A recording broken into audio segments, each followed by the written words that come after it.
Hello, everybody out there in YouTube. Once again, it is the three middle-aged dudes. Count them. 1, 2, 3 middle-aged dudes just bullshitting about nothing. And we're following up our video about the dumb moves that we've seen video game makers do with the flip side. Don't ever let anybody say that we're just a bunch of negative Nancys. Don't ever look at the positive side of things, because we are actually going to go out of our way to extol the good things that console makers have made. With that aside, let's go ahead and get the introductions out of the way. I am the Reverend. The theme here. Gray Mouse 1. Yep. And the floor is open, guys. What are the things that you've seen console makers do, whether or not it's first-party, third-party, peripherals or whatnot, that just turned out to be a stroke of genius in the end when everything went ahead and ran its course? The first thing we're gonna fight. The first thing that comes to my mind is the Game Boy. I mean, who would have thought that the Game Boy would just? I think it's still the most sold console ever. It is the most. I think it's the most universally accepted and marketed and sold console. I think the black and white, it didn't have color in it. It doesn't matter. It sold 140 fucking units. Yeah. If you go all the way from the original Game Boy all the way to the Game Boy Advance, it's easily over 200 million fucking units sold over the lifetime of that fucking console. And the funniest thing is, I guarantee that three of us have at least 4 or 5 different models of the Game Boy. And between the three of us, we've owned each and every one of them. At least. At least one. At least. Because I've owned the Game Boy, Game Boy Advance, Game Boy SP. Seriously, Nintendo hit a home run with the Game Boy. Now, wait a minute. You take the Game Boy. I say the NES. And first-party titles from Nintendo. Go ahead, Dean. Okay, look. Who can deny Metroid, Mario, Zelda? Who can deny those 3 alone from Nintendo? Shit. Before that, you didn't have that. You didn't have a first-party lineup that was guaranteed for game makers or for a specific console. Well, with that, there was no such thing really as first party. With the Atari, there wasn't really Donkey Kong was on there, and so was So was Pac-Man. Nintendo made that. Yeah. Well, let's go ahead. Let me try to encapsulate everything as far as both the Game Boy. Excuse me, not both, but all the Game Boy, the NES, and the Atari 2600. Well, back in the 70s, what a lot of people don't realize is that the 2600 or the Atari the Atari console, the Atari video game system was launched in like 1979, 1980. All right, we are talking about 36 fucking years ago. Okay, these are consoles that are much older, or twice as old as many people who've been born in the new millennium. Yeah. And if you think about it, the thing with the Atari 2600 is that they went ahead, they pretty much set up the market.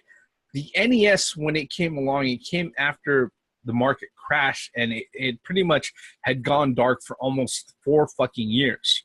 Okay, and this pretty much set up. Hey, look, Nintendo set up. This is what games can be like if people take time to go ahead and put them together. Because let's be honest, a lot of the Atari 2600 games were fly-by-night ports of arcade games where they gave a single fucking programmer, not a team, a single programmer to go ahead and take care of putting the thing together and QA it only 45, 60 days, 90 days at most for each game. All right, Nintendo came along.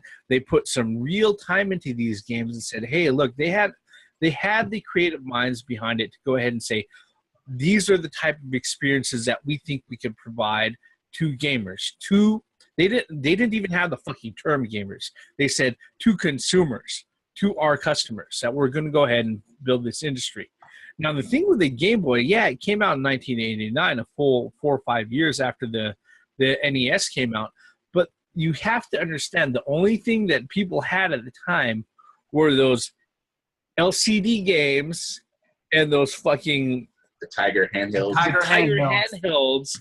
That was just one dedicated fucking game that you'd go out of your way and you'd spend like $20 on to go ahead and play, and which was, they were fucking horrible. All right, I'm not going to mince words on it. They were fucking horrible. Okay, they were really bad.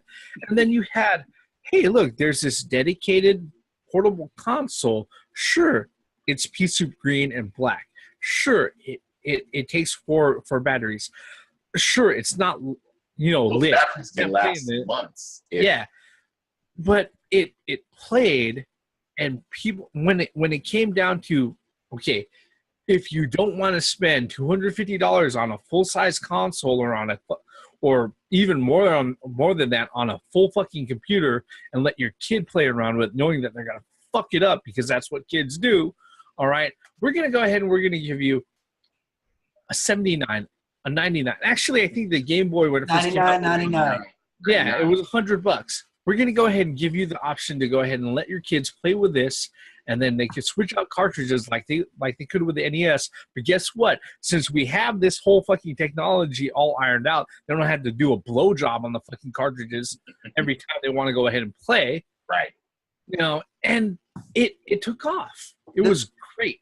The people what made it work? The people that complained it was Dot Matrix. Those guys who didn't even play it. You can't. I have yet to find anybody that said that the Game Boy was they didn't like it. I mean, for Christ's sake, Tetris, the Mario. Hey, the first Kirby was on there. Huh? The first Kirby was on there.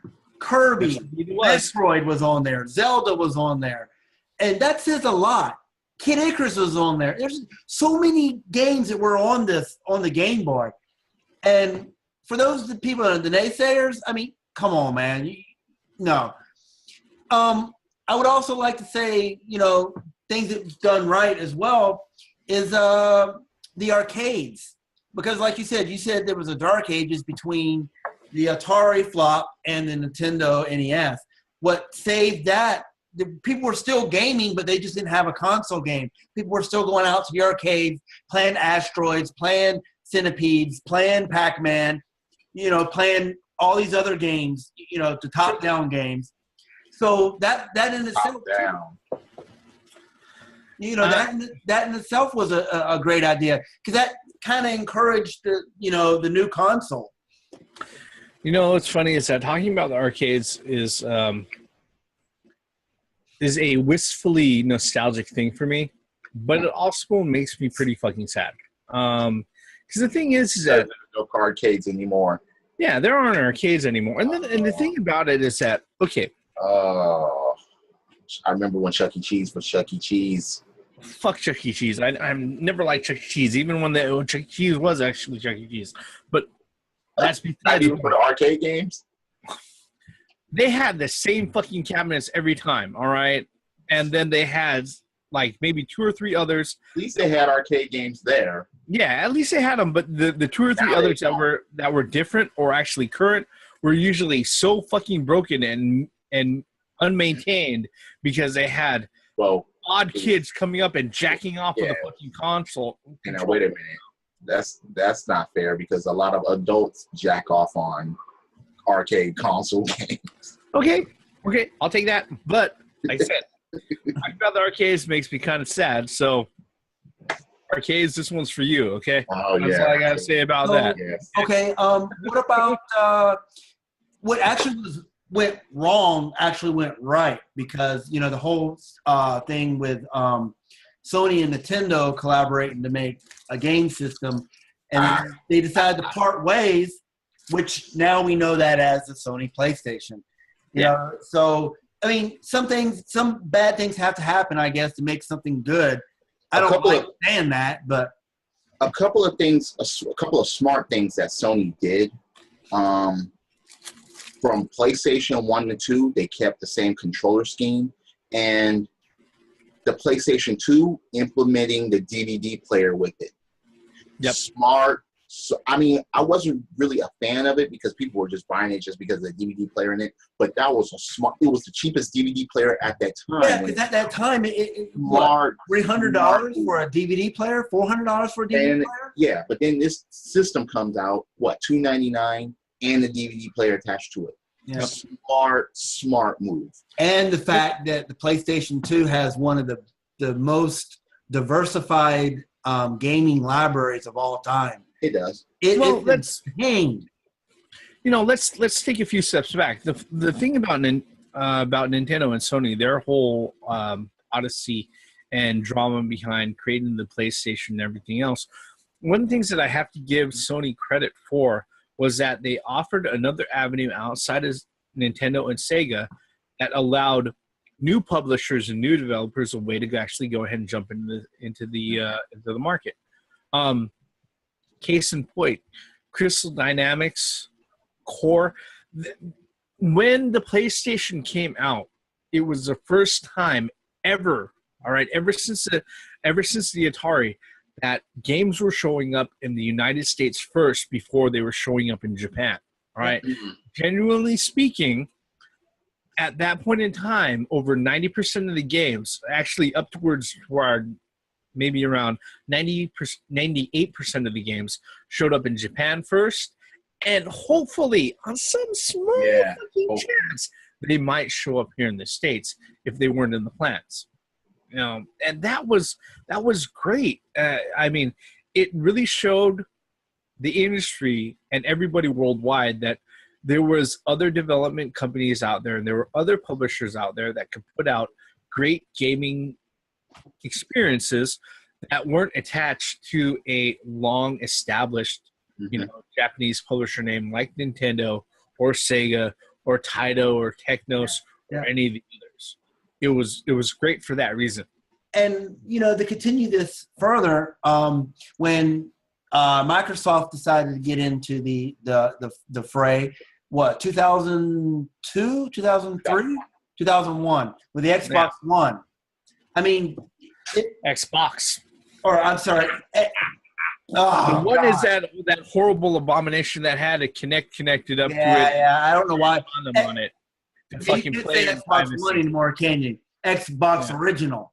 Yeah. And if it wasn't for Microsoft, they're the one who really, I think, drove the multiplayer thing home. I mean, for Christ's sake, when Halo 2 online or offline? Online. When Halo 2 came out, it just exploded. You can thank GoldenEye for that success. Well, no, I'm sorry. I really have to say that. The thing with GoldenEye is that it really illustrated, especially at the time with the Nintendo and the Nintendo 64, it really illustrated that, guess what? These 4 fucking controller ports at the front of the console, they aren't just for show. Yeah. Okay? Right. Well, Nintendo 64 was notorious for having certain games that were more than, 2 players. Oh, Mario Party. Another thing. Wireless controllers have been out since the late fucking 70s. Yep. A lot of people don't understand that even the Atari had wireless controllers. A horrible infrared controller, which hardly fucking worked. Okay, fine. But, of course, technology has to start out somewhere in order to be perfected. Come on. Motherfuckers are like, oh, why do I gotta have a wireless controller? No, wireless controllers have existed for a long fucking time. And hell, if you don't want to be sitting like right close to your console, yeah, you can back up a little bit. No, you can't go 30 fucking feet. Especially back then. But the wireless controller, good fucking idea. That brings up 2 things that I got to give props for. Okay. Not so much the wireless controller. We'll back up a little bit on that. But Nintendo 64. I've said it many times in other videos that I wouldn't have owned a Nintendo 64 if they weren't giving them out to employees who were working at Nintendo. And the only reason why I got one is because that was one of the pieces of compensation that they gave as, you know, when you were working the crunch time at Nintendo during the holiday season. But I do have to give them credit for going out of their way and saying, hey, look, couch co-op is a viable option. Yeah. Yeah. You know, fuck charging people another $20-$30 for a goddamn multi-tap. Mm-hmm. Let's go ahead and just put in 4 fucking first console that has 4 controller slots. Yeah, and the Nintendo 64 was the first one to have 4 controller slots. Mm-hmm. You know, and you know they went out of their way and they said, hey, look, this is what we're gonna fucking do, and we're gonna make that available to people. On the same token, the Xbox, the original Xbox, LAN parties, 4 controller parts, but they went ahead and they decided and they looked at it and they were like, hey, look, this 4.5, 6 foot cord bullshit, it doesn't work when you have that motherfucking people connected. right? So they made their fucking cord like 9 fucking feet long, 9 feet. right? 1.5 meters, okay? And they made that available to go ahead and so that way you wouldn't have to sit on your buddy's fucking lap, okay? When you're going and playing Halo multiplayer, split screen and bullshit like that. Now, another thing that the Xbox did was LAN parties. I was gonna say they created LAN parties. Fucking idea. Oh yeah, I mean, that was pretty. That was brilliant. That Microsoft with the original Xbox that they had a cord that you could connect in the back where you could connect the cat cable to your to another person's Xbox. I mean, with the theme, we had 5 Xboxes around his apartment playing Halo 1 multiplayer. Yeah. And oh my god. LAN parties. That was the thing. You have motherfuckers separated around my house, and you know we were in different rooms, different TVs, fucking shooting each other, yelling across the damn house. It was hilarious, and that was one of the best ideas ever. You know, because with the controller cord length for the Xbox and the LAN party thing, you're not sitting on your buddy's nutsack trying to fucking play a game. You could do that if you wanted to, but you know that's a different fucking game. It's not fucking Halo. That's Rim Job. Why are you cutting on your gaming system if you're playing something like that? I don't know, because other people are around and you want to have an excuse to do that out in public. I don't know. Memory cards. Well, I was gonna. Speaking of memory card, we can just go right into this. What about the VMU on the Dreamcast, where you could take your VMU out of your system, go to the arcades, put it into the arcade, Japan. download. I mean, that was only in Japan for the Dreamcast. They didn't come here. That's a damn shame. I appreciate that idea, and to tell you the truth, that particular idea was taken and perfected by fucking Nintendo. Okay? But if it wasn't for the fact that VMUs ate up fucking batteries in less than 3.5 fucking hours, you know, I would appreciate that more. All right. I did like the fact that Sega went out of their way and they provided for players to have their own fucking play. And it was used when they were playing like NFL 2K and everything. You had your plays instead of having it up on screen. Yeah. You had it right in front of you. You could go ahead and you plays and shit like that. And that worked out well. There was other things like animations and other plays that you could use for like Virtua Tennis and Soul Calibur and things like that. But like you said, the only drawback to the VMUs is that if you actually use them for gaming purposes where they weren't attached to a fucking console, it went through batteries like fucking candy. Well, again, what was wrong with Sega and things that have to be powered on batteries? Almost all of their fucking consoles, like the Sega Saturn, Sega Dreamcast has one also. These fucking things. Yeah, right there. All right. No, I'm talking about batteries, period, because remember the Game Gear and the Nomad. But that was our previous video. Yeah, we're on positives.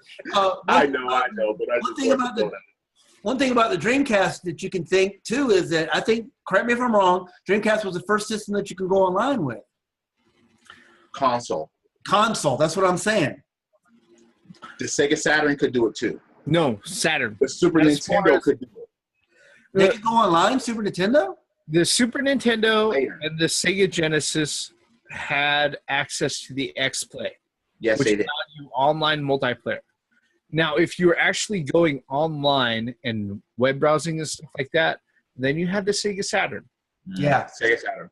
Yep, that was the first one to do that, and it incorporated it with games like Sega Rally Online, Virtual On Online, and I think they did Virtual Fighter 2 online also. Okay, which I wouldn't have suggested. I played a few Virtual On online matches back in the day, and yeah, it has fucking issues. But as far as it goes, look, here's the thing. We talk a lot of shit about Microsoft, and I think it's very deservedly so. But when it comes to online gaming in the industry, they are the motherfuckers who perfected it. Okay? The reason being is that when they set up Xbox Live, they took the responsibility of actually setting up an infrastructure of online.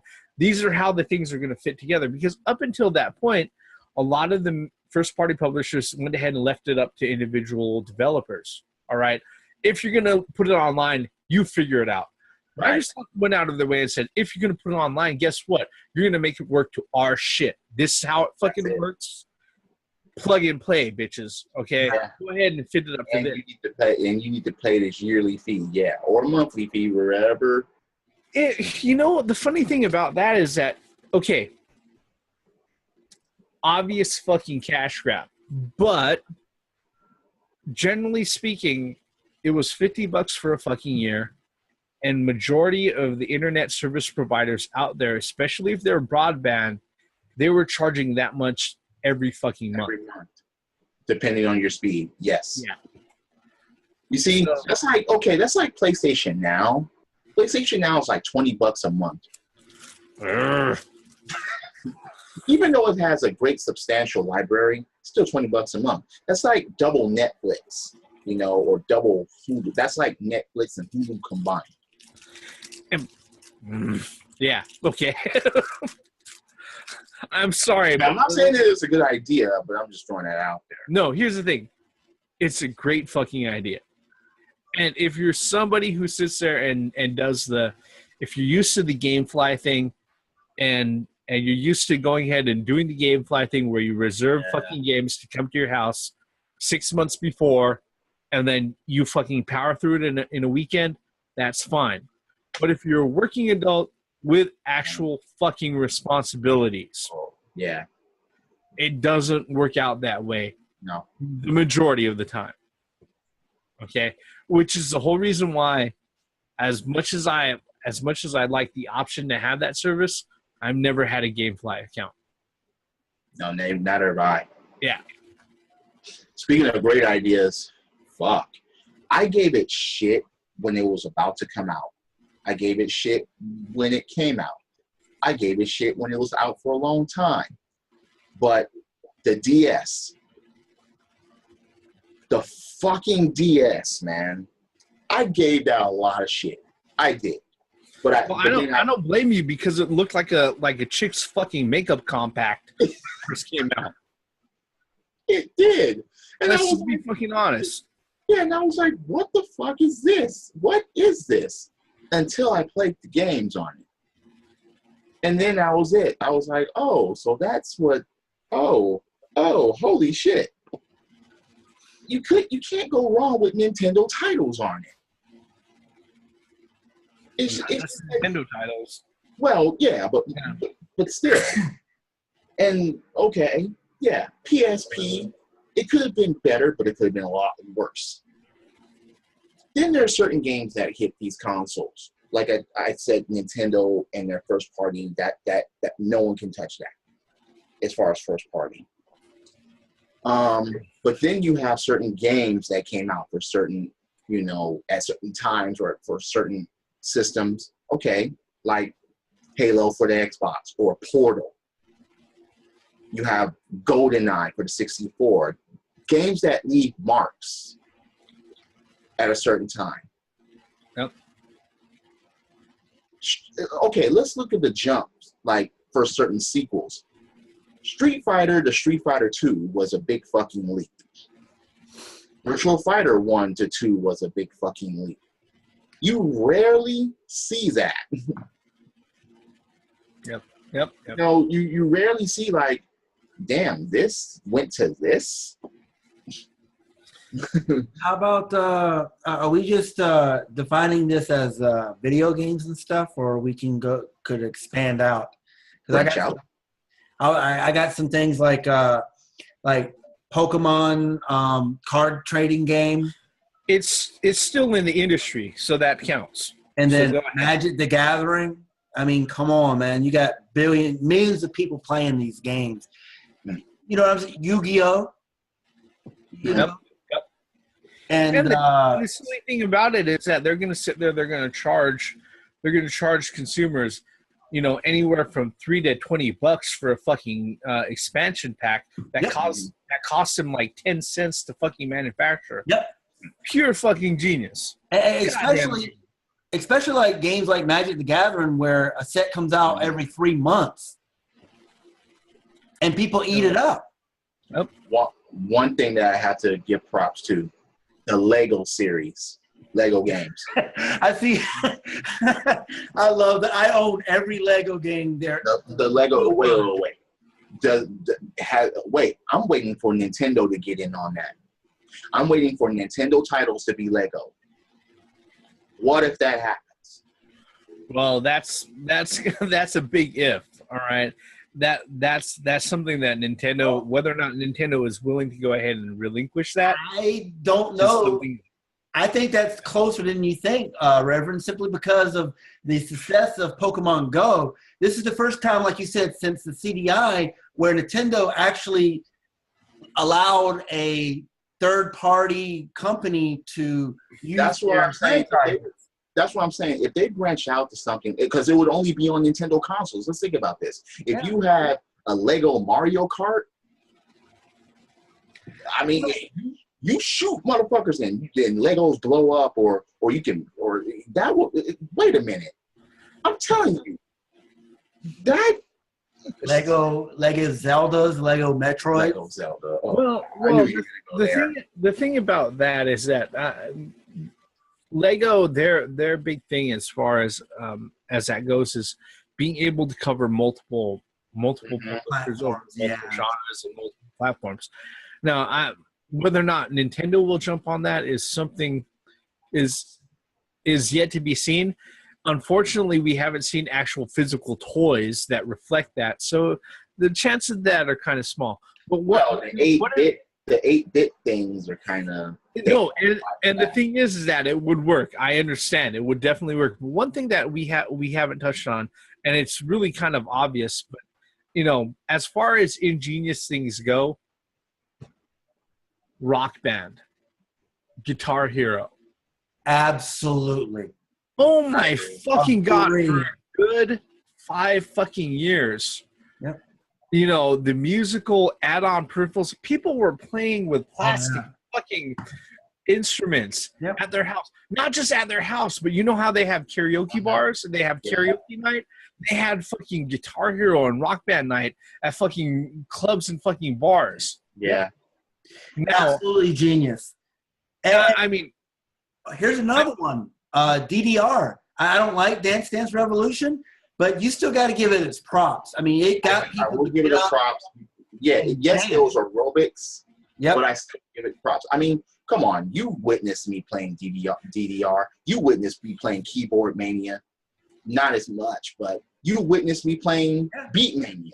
Yep. You know, just as a male, when arcades still exist and you saw that there was an attractive female or a pair of attractive females playing DDR, you couldn't help but stop and watch. Especially if they knew what they were doing. No, they didn't have to know what they were doing. They just had to be up there jumping around. Well, that depends on the female at this point. True. But I did preface it with an attractive female or attractive okay. All right. Because otherwise, you know, a lot of people weren't. But our whole focus on this particular video is that we spent the last video tearing publishers and developers apart for dumb shit. Really That's not bullshit. And not just stupid shit, but this is bullshit that they sold to us at full fucking price. Okay, Hell yeah, man. And with this particular video, we just spent the last 35 minutes or so telling folks, hey, these are things that we think were just fucking ingenious. All right. Granted, yeah, we looked at things from all the way back in 1980 all the way up until now, and if you give anybody 30 years of time, they're probably bound to do something right. But that doesn't mean you don't sit there and not recognize it. Okay? That's pretty much what we did with this particular video. All right. Was there anything else that anybody wanted to go ahead and throw out and mention? Well, we didn't mention the light gun. The light gun. I mean, we completely come on, man. We all three of us, we sat there and shot ducks. I have one. The pause button. Oh no! No. Oh no! Oh God! Not the pause button. What about the menu button? No, the pause button is probably one of the greatest fucking innovations ever. That's what I mean. In a fucking video game. That's what I mean. The pause button and save functions whenever they had them. Look, pause button was one that. Well, look, I mean, going out of your way to sit there and answer your mom screaming at you to go ahead and fucking take the trash out or clean your fucking room. Oh, yeah. To go ahead and take a piss or itch your fucking nose or sneeze. Yeah, taking the piss, going to the bathroom was the worst. All of that. Or even, I'm thirsty. Some of those games you leave on all night because that's what I mean. The pause button, I've done it. Yep. I think it would have took me longer to beat Ghosts and Goblins if I didn't do it that way. When the first time I beat Ghosts and Goblins. What? I mean, not really a pause button, but at least in Zelda you can go into your map or your inventory to kind of pause the game. Yep. Okay, fine. Still a pause. That's still a pause. It's still a menu screen that still gives you a break. Yep. Oh, yeah. Yep. I mean, think about this. The first Mortal Kombat game for the Super Nintendo and Genesis didn't have pause button while you fought. Yep. Well, what about the save? Being able to save your game. I mean, Zelda was the first one you were able to do that. I mean, straight. When games got longer and longer, when the games got longer and longer and quests got longer and longer, save function password. No, password keys were garbage because passwords would be so fucking long and sevens will be confused with other or ones and L's will be confusing or zeros and O's. Hated that shit. If the password were simple, fine. But save function was better. Oh yeah. Than passwords. Definitely better. What about shit like the Game Genie and the fucking Game Shark or whatever? For motherfuckers that just couldn't beat games and had to cheat in order to fucking get it done. I don't know if that was actually an innovation that I think was positive. Okay. No, I have to agree with Reverend on that. I mean, I agree. It's great that it's there, but it's one of those things where it's like, okay, a lot of the cheat codes and other things that are actually in there in game are actually there as what developers call developer keys, which help them to go ahead and test certain things. All right, and they just happen to leave it in the fucking game. I got one for you. You ready? Mm-hmm. What about guidebooks? Certain games you absolutely fucking needed them. And I'm talking about like fighting game. I mean, hey, guidebooks. That was a good idea, man. Like, hey, here you go. Well, when they stopped putting a lot of information in instructions. Yep. And when they stopped actually giving instructions in games. Yeah. Now you need a guidebook in order to fucking get certain games to actually know what shit is or actually know what the fuck you're doing. You know what's funny about guidebooks is that I've got a huge library of games. Okay, well, no, excuse me. I've got a sizable library of games. Okay, it's not very huge in comparison to to other libraries I've seen online. But I can count that if there's a game that I have, if there's a guidebook for it, that I'll probably have a hold of it. Even if I've never needed it for the actual fucking game. The thing about guidebooks, the great thing about it is that, you know, and maybe if you grew up with one of these, you don't understand the allure of it, but having that available when you're actually playing is fucking great. Oh, yeah. And it sure as hell beats the alternative, which was 90 cents per minute on this 1-900 number printed on the back of the fucking instruction booklet. Look, even though I'm going to get some slack about this, but that was a pure genius idea from Nintendo as well. Put a 1-900 number on the bottom of a fucking video game system for the kids to call for help. Genius. I answered that for Ocarina of Time, and I tell you what, it wasn't just kids who were fucking calling that number. I'm just saying, that's just pure genius. That's a good way to get some more money. I mean, I can go on about answering the 900 number or even call center work in general for a fucking video game for a long, long time. And I know you guys have heard some of the stories, but we're running out of time on this particular video. Right. So what I got to say is that, you know, like I said, we are not just negative Nancy's, and we're not just going to sit there and beat the shit out of video game companies just because we're jaded motherfuckers. Okay, yeah, we're middle-aged, but we can recognize the good with the bad, and that's what this video is for. Mm-hmm. With that, we're going to cut our bullshit short on here. Like I say in every video, if you're so kind, hit like, hit subscribe, leave a comment below. If you think there's anything we missed or anything we covered in another video, make sure to mention it. Yeah. Okay, with that, I am the Reverend. The Theme here. And Gray Mouse 1. Once again, for the benefits of common sense logic in gaming. Some good shit this time as far as gaming. Credits. The next video is going to charge you 95 cents for every minute that you watch it. Just go ahead and forward your PayPal account to the 3middleagedguys@gmail.com.